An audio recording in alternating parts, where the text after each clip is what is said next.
की कि ना ही वो इस मुद्दे पे बात करना चाहती है और ना ही उनको मुआवजा देना चाहती है। अरे आपने तो महिला आरक्षण बिल को डिलिमिटेशन के साथ जोड़ दिया। गरीबों पर, मिडिल क्लास पर जीएसटी का बर्डन डालकर आप अपनी कितनी ही पीठ थपथपा ले, इससे कोई देश का भला नहीं हो रहा। वंदे भारत जैसे ट्रेनों में खराब खाने के मामले इतने आम हो चुके हैं कि जनता परेशान है।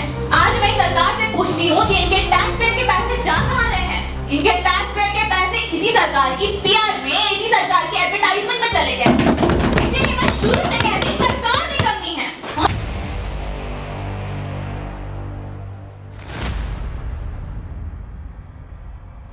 विपक्ष के द्वारा अविश्वास प्रस्ताव का नोटिस दिया गया था, जो मेरे द्वारा स्वीकार कर लिया गया है। अब हमारे माननीय लीडर ऑफ द ऑपोजिशन, पहला सबमिशन आपका होगा।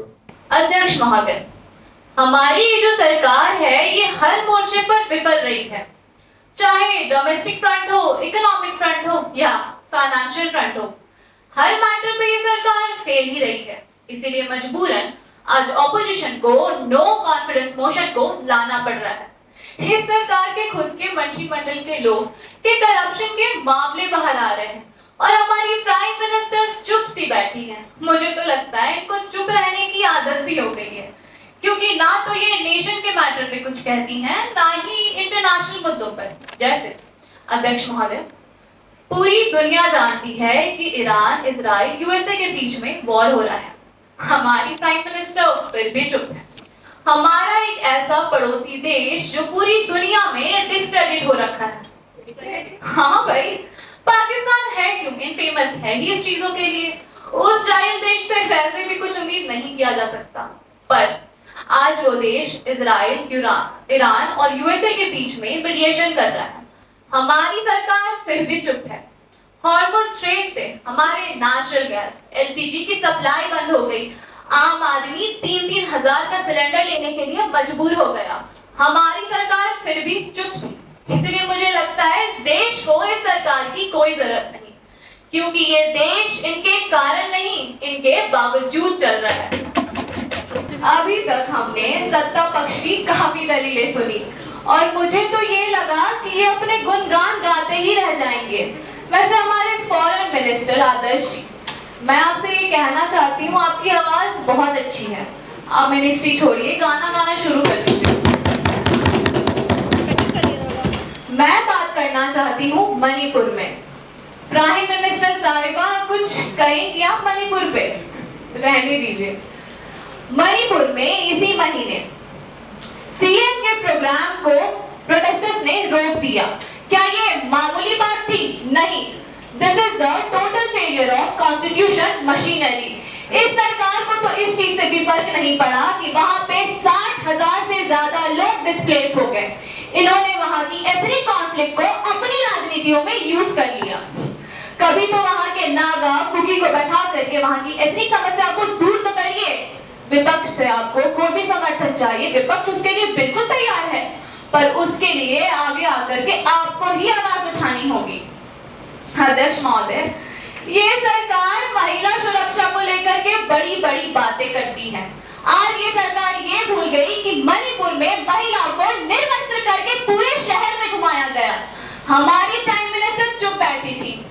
मणिपुर जाना तो दूर तक की बात है, इन्होंने उस पर बोलने तक की जहमत नहीं उठाई। खैर, जाने से मुझे याद आया कि ना तो ये खुद जाती है और ना ही हमें जाने देती है। हाँ भाई, ऑपोजिशन को जाने से रोक है वहां, वरना इनकी पोल जो खुल जाएगी। मुझे इससे कवि की याद आ गई, जिन्होंने मणिपुर के लिए बिल्कुल सही कहा था कि जो नकारते रहे देश के विधान को और फूटने की चीज मानते थे संविधान को, जो उजाड़ते रहे बहती मांग रोलियां और लेके घूमते रहे आतंकवाद की टोलियां, उनके सर धर के हो रही है आरती, रो रहा है देश प्रेम, रो रही है भारती। अध्यक्ष महोदय, ये सरकार महिलाओं को लेकर के अभी भी ये तक भूल चुकी हैं कि मध्य प्रदेश के छतरपुर जिला में महिलाएं इस कड़ी तेज धूप में चिता आंदोलन कर रही है। क्यों? सिर्फ और सिर्फ अपनी जमीन को बचाने के लिए और मुआवजे के लिए। इतनी शर्मनाक बात है सरकार की कि ना ही वो इस मुद्दे पे बात करना चाहती है उनको मुआवजा देना चाहती है। प्राइम मिनिस्टर साहिबा कि मुझे गम नहीं तेरी जुदाई का, कि मुझे गम नहीं तेरी जुदाई का, मुझे गम है तो बस तेरी बेवफाई का। अध्यक्ष महोदय, आज लगभग 1.5 साल हो गए जब अमेरिकी राष्ट्रपति ने भारत पर टैरिफ लगाया था। तब से हम क्या सुन रहे हैं कि एक ट्रेड डील साइन होने वाली थी जिसमें भारत के इंटरेस्ट को प्रोटेक्ट किया जाएगा और इंडियन इंडस्ट्रीज पे जितने भी नुकसान हुए वो सारे रुक जाएंगे। तब से सरकार ने उस ट्रेड डील को लेकर के कोई स्टेटमेंट प्रोवाइड नहीं की और इधर हमारे एक्सपोर्ट्स को नुकसान पहुंचना भी शुरू हो गया। अध्यक्ष महोदय, एक सबसे बड़ा खतरा हमारे सामने आ रहा है कि जितनी भी इंडस्ट्रीज हैं वो एम्प्लॉइज को छठी कर देगी, जिससे बेरोजगारी अपनी चरम सीमा पर होगी। इस सरकार ने तो इस सदन में इस ट्रेड डील को लेकर के भी कोई इंफॉर्मेशन प्रोवाइड नहीं किया। इससे साबित होता है कि ये सरकार अपनी मोरल क्रेडिबिलिटी को खो चुका है। इसीलिए ये नो कॉन्फिडेंस मोशन के थ्रू आज ये सरकार गिर भी जाएगी।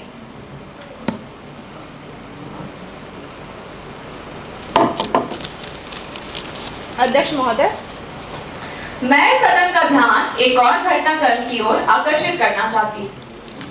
ये सदन क्यों है? चर्चा करने के लिए ना, तो कितने ही चर्चा किए होंगे हमने।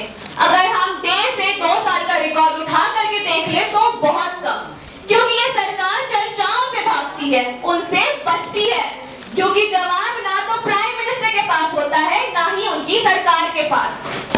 पार्लियामेंट में स्टैंडिंग कमेटीज होती है बिल को स्क्रूटनी करने के लिए, पर आज सच तो ये है कि ऐसे बहुत कम बिल होते हैं जो कमेटीज के पास पहुंचते हैं, जिससे हमें सरकार की अकाउंटेबिलिटी का पता ही नहीं चलता। डेमोक्रेसी ऐसे नहीं चलती। अरे आपने तो महिला आरक्षण बिल को डिलिमिटेशन के साथ जोड़ दिया। अध्यक्ष महोदय, ये सरकार हमेशा चोर रास्ता ही ढूंढती है।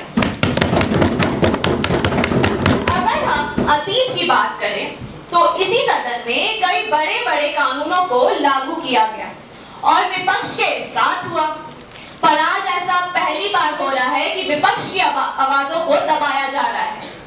सरकार के लिए मेरे पास एक शेर है जो सरकार के लिए बिल्कुल फिट बैठती है कि मुझको अपने बैंक की किताब दीजिए, कि मुझको अपने बैंक की किताब दीजिए, इस देश की तबाही का हिसाब दीजिए, थोड़ा तो निगाहों में हिजाब दीजिए, इस देश की तबाही का हिसाब दीजिए।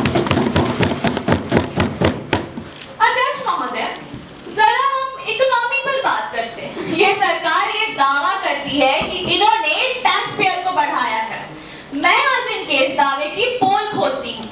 गरीबों पर, मिडिल क्लास पर जीएसटी का बर्डन डालकर आप अपनी कितनी ही पीठ थपथपा ले, इससे कोई देश का भला नहीं हो रहा। अगर इनके टैक्स पेयर के आंकड़े इतने ही सही हैं, तो देश में इंफ्रास्ट्रक्चर की डेवलपमेंट क्यों नहीं हो रही? कहीं पीआर में तो नहीं चले गए? अरे छोड़ो, जरा हमारे ट्रेनों को देखिए, हमारे रेलवे को देखिए। वंदे भारत जैसे ट्रेनों में खराब खाने के मामले इतने आम हो चुके हैं कि जनता परेशान है। 2025 सिर्फ 2025 में 11 ट्रेन के बड़े-बड़े हादसे हमें देखने को मिले। हमारी सरकार फिर भी चुप थी। अगर हम अपने देश की तुलना दुनिया के डेवलप देशों से करें तो हम कहीं नहीं ठहरते हैं। आज मैं सरकार से पूछती हूँ कि इनके टैक्स पेयर के पैसे जा कहाँ रहे हैं? अरे रहने दीजिए, आपसे तो कुछ बोला ही नहीं जाता। इनके टैक्स पेयर के पैसे इसी सरकार की पीआर में, इसी सरकार की एडवर्टाइजमेंट में चले गए। इसीलिए मैं शुरू से कहती हूँ सरकार निकम्मी है। और एक सबसे मजेदार बात तो ये है कि इनके इस निकम्मेपन और अहंकारी यूनिक कॉम्बिनेशन है। खैर, मैं अब इस सरकार के बारे में और क्या ही कहूँ। इस सरकार वैसे भी गिर जाएगी और ये साबित कर देगी कि ऑपोजिशन ने जितने भी एलिगेशंस लगा है वो सारे ही सही हैं। अध्यक्ष महोदय, इस सदन में काफी शेरो शायरियां चल रही थी और ये बात सच है कि शेरों में काफी ताकत होती है अपनी बातों को रखने के लिए। कि चेहरे पे सारे शहर के गर्दे मलाल है, कि चेहरे पे सारे शहर के गर्दे मलाल है, जो दिल का हाल है वही दिल्ली का हाल है, यानी बेहाल है। तो मैं बात कर रही हूँ एनवायरनमेंट की कंडीशन पर। दिल्ली देश की राजधानी है, आज उसका एयर क्वालिटी इंडेक्स 400 के पार चला जाता है। तभी सरकार के पास एक बहाना था कि दिल्ली की राज्य सरकार कुछ कर नहीं रही, तो लो अब तो राज्य सरकार भी आपकी, केंद्र सरकार भी आपकी और दिल्ली की म्युनिसिपल कॉर्पोरेशन भी आपकी है। और यही नहीं, पड़ोसी राज्य हरियाणा में सरकार इन्हीं की है। मतलब पोल्यूशन कंट्रोल को लेकर के जितनी भी पॉलिसीज, स्ट्रैटेजीज की जरूरत होती है, वो सारे ही स्टेक होल्डर्स इन्हीं की पार्टी के हैं। तो कमी किस चीज की है? मैं बताती हूँ। कमी है नियत की, विजन की, एक्सपर्टीज की। अरे अब तो जान छोड़िए देश की। अध्यक्ष महोदय, अभी हाल ही में अमेरिकी राष्ट्रपति ने भारत के सिटीजनशिप बाय बर्थ को लेकर के एक बेहद आपत्तिजनक भाषा का प्रयोग किया, जो इस सदन में बोला तक नहीं जा सकता, वरना वो नॉन पार्लियामेंट्री कहलाएगा। पर उसका अर्थ था नर्क या बेहद खराब जगह।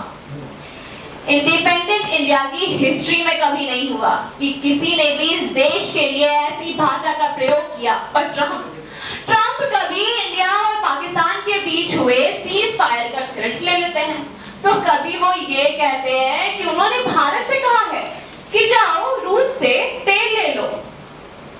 वर्तमान में उन्होंने तो हद ही पार कर दी। उन्होंने भारत को नर्क का द्वार कह दिया। काश इनकी आंखों में काल दिखा होता, प्रधानमंत्री की आंखों का डोरा लाल दिखा होता, पर ऐसा कुछ नहीं है। भारत की संप्रभुता और ग्लोबल प्रेस्टीज जैसे क्रिटिकल मुद्दों में आपकी सरकार चुप रहती है। ये बेहद दुखद बात है और इसकी उम्मीद हम आपसे कभी नहीं करते।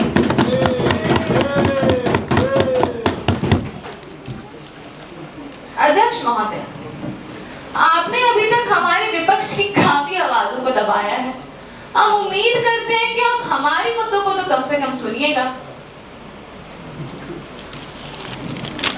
हम विपक्ष भूख, गरीबी, बेरोजगारी, इन मानवीय मुद्दों पर बात करना चाहते हैं, पर हमारी प्राइम मिनिस्टर के पास वक्त नहीं है। और आश्चर्यजनक बात तो ये है कि इन्हीं की सरकार हमें इन मुद्दों से भटकाते रहती है। अक्सर ये बात करते हैं राम मंदिर की। हम भी राम में आस्था रखते हैं, पर आपकी तरह ढिंडोरा नहीं पीटा करते। जरा सुनिएगा। राम मिलेंगे आंगन वाले पांव में, राम मिलेंगे पंचवटी की छांव में, राम मिलेंगे मर्यादा से जीने में, अरे राम मिलेंगे हनुमान के सीने में। राम मिले ममता की मां कौशल्या को, राम मिले पत्थर बनी अहिल्या को, राम मिले अनुसुईया की मानवता को, राम मिले सीता जैसी पावनता को। राम मिलेंगे वचन निभाती आयु को, राम मिले हैं घायल पड़े जटायु को। राम नहीं मिलते मंदिर के फेरों में, अरे राम मिले शबरी के झूठे पैरों में। अध्यक्ष महोदय, अब जरा बात किसानों की कर लेते हैं। ये देश भारत जो गांव में बसता है, अगर हम गांव और किसानों की बात नहीं करेंगे तो शायद ये चर्चा ही अधूरी रह जाएगी। आज भी 52% से ज्यादा ऑक्यूपेशन कृषि यानी कि एग्रीकल्चर की होती है। 10 साल पहले सरकार ने ये वादा किया था कि इनकी इनकम को दोगुनी करेगा। इनकम दोगुनी करना तो दूर तक की बात है। आज किसान अपने 5,000 तक के लोन को नहीं चुका पाता और आत्महत्या कर लेता है। ये स्थिति है हमारे किसानों की। आपने देखी नहीं है भूखे पेट की तड़प, काल देवता से उस किसान की झड़प। आत्महत्या की चिता पर देख के किसान को नींद कैसे आ रही है देश के प्रधान। अध्यक्ष महोदय, ये सरकार कई क्रॉप के लिए एमएसपी देती है और इसी सरकार ने सदन में वादा किया था कि इनको लीगल स्ट्रक्चर में लाएगी और स्वामीनाथन कमीशन के रिकमेंडेशन को लागू करेगी। वो ये थी, प्रधानमंत्री जी जरा ध्यान दीजिएगा कि एमएसपी प्रोडक्शन कॉस्ट 50% से ज्यादा होगा, यानी 1.5 गुना बढ़ जाएगा। पर इस सरकार ने अभी तक इस पर कोई काम नहीं किया।